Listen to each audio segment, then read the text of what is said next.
Ever feel like the holidays kind of sneak up on you? One minute it's pumpkin spice everything, the next you're elbow deep in wrapping paper, and completely forgot to buy a gift for your second cousin. Yeah, I know that feeling. But beyond all that, all the chaos, there's this whole other side to the holidays, right? Like what they're really supposed to be about. So today we're diving into this guide all about teaching kids the real meaning of Christmas. And even if you don't have kids, stick with us. It's got some pretty universal stuff about like kindness and generosity, things we could all use a little more of. Absolutely, especially this time of year. So right off the bat, this guide is like, hold up, let's talk about all the presents and stuff. It's saying how we get so caught up in the material side of things, we kind of forget what's actually important. It's true, and I think it's easy to fall into that trap. It's like we're constantly bombarded with advertising and messages about buying, buying, buying, and we can lose sight of the fact that true fulfillment, it doesn't really come from material possessions. Right. It's about like giving back and connecting with people. This guide actually uses the phrase cultivating empathy, which I thought was interesting. I like that. It speaks to the idea that empathy is something we can develop. It's not just something we're born with. And the holidays, I think they offer a really unique opportunity to do that. Instead of getting caught up in consumerism, we can use this time to reconnect with our values Yeah, and maybe, like you said, prioritize experiences over things. totally. And speaking of experiences, the guide talks about this idea of doing acts of kindness. They even suggest this kindness advent calendar. So instead of, chocolate every day, you get to do something nice for someone. Oh, I love that idea. That's such a great way to make kindness a daily practice, especially with kids. It's like building those positive habits early on. Yeah. And it doesn't even have to be anything big, right? The guide mentions little things like helping a neighbor or donating to a cause you care about. Exactly. And what's amazing is that science actually shows that these small acts of kindness, they don't just benefit the recipient. Oh, yeah. Tell me more about that. Well, studies have shown that being kind actually boosts your own happiness and well-being. So it's kind of like this win-win situation. You get to make someone else's day, and you get a mood boost out of it, too. See, kindness really is contagious. I like that. And it's not all about like solo missions either, right? The guide also talks about the importance of giving back together, like as a family. Right, and that's so important because it helps instill those values of generosity and compassion from a young age. They specifically talk about getting kids involved in charitable giving, which I thought was interesting. Oh, absolutely. Instead of it being like a chore or something they're told to do, they actually get to be part of the process. Like choosing a cause they connect with, maybe even helping out at a local charity event. It makes it way more meaningful. For sure. And just imagine the impact that could have. Like if kids grow up understanding that giving back is just something you do, it's not this extraordinary thing, it's just part of life. Exactly. It's about planting those seeds early on so those values have a chance to really take root.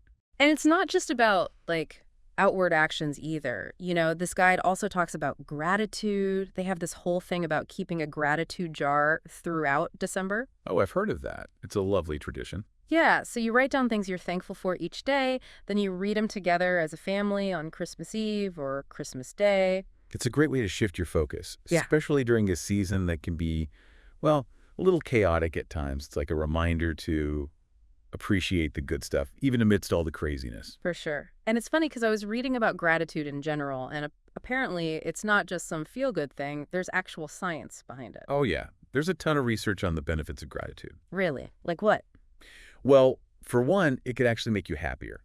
Yeah. Studies have shown that people who regularly practice gratitude tend to experience higher levels of well-being and lower levels of stress and anxiety. That makes sense. So it's not just about like feeling thankful in the moment. It can actually have a lasting impact on your overall mood. Exactly. And it can also strengthen your relationships. When you take the time to appreciate the people in your life and express your gratitude to them, it deepens those bonds. It's like you're reinforcing those positive connections. Exactly. And, speaking of connections, this guide also talks about the importance of community, especially during Christmas. Which makes sense, right? Because it's so easy to get caught up in your own little bubble this time of year, especially with all the shopping and planning and everything. It's true. And I think with the rise of technology and social media, it's easier than ever to feel isolated, even when you're surrounded by people. Totally. So how does this guide suggest we kind of like combat that?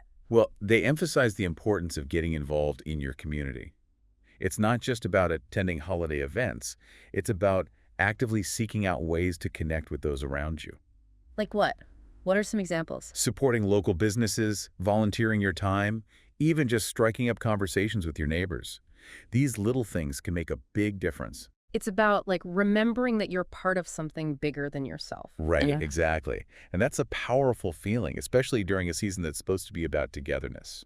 Absolutely. And you know what else I thought was interesting? This guide talks about the power of storytelling. Oh, I love that. Stories are such a powerful way to connect with people and share values. Yeah, and they specifically mention using stories to teach kids about generosity and kindness, which I thought was really cool. It makes sense. Yeah, Stories have a way of getting through to us on an emotional level in a way that just like lecturing someone about something never could. totally. It's like you're sneaking in a life lesson when they least expect it. Exactly. And the guide even mentions a specific story, The Gift of the Magi.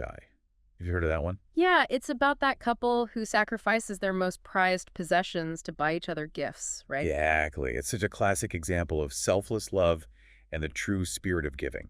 And it's interesting because even though that story was written over 100 years ago, its message still resonates today. Absolutely. It speaks to a universal truth that the most meaningful gifts aren't necessarily the most expensive or flashy, but the ones that come from the heart. It's about like the thought behind it, Exactly. Yeah. And what I love is that the guide doesn't just say, like, read this story to your kids. They encourage parents to use it as a starting point for conversations. Like, ask your kids what they think about the characters' choices, how the story made them feel, things like that. That's such a good point. It's one thing to just read something passively, but when you actually engage with it on a deeper level, it becomes so much more meaningful. Absolutely. It's like you're creating this shared experience, and those conversations can be so powerful, especially when it comes to teaching values. And it's not just about children's literature either, right? It's true. This whole idea of storytelling, using it as like a tool, it helps us understand each other, Yeah. connect. And that applies to all kinds of stories. Yeah. I mean, think about it. Books, movies, even just like stories we tell about our own lives. They all kind of shape how we see things, don't they? Absolutely. And we can't forget how powerful that is. Stories have this way of teaching us things, making us feel empathy, even inspiring us to act. I think as we head into the holiday season, it's good to think about that. What stories are we choosing? The ones we share. So it's like this guide is saying if we really want to unwrap what this season is about, it goes way beyond the traditions and all that.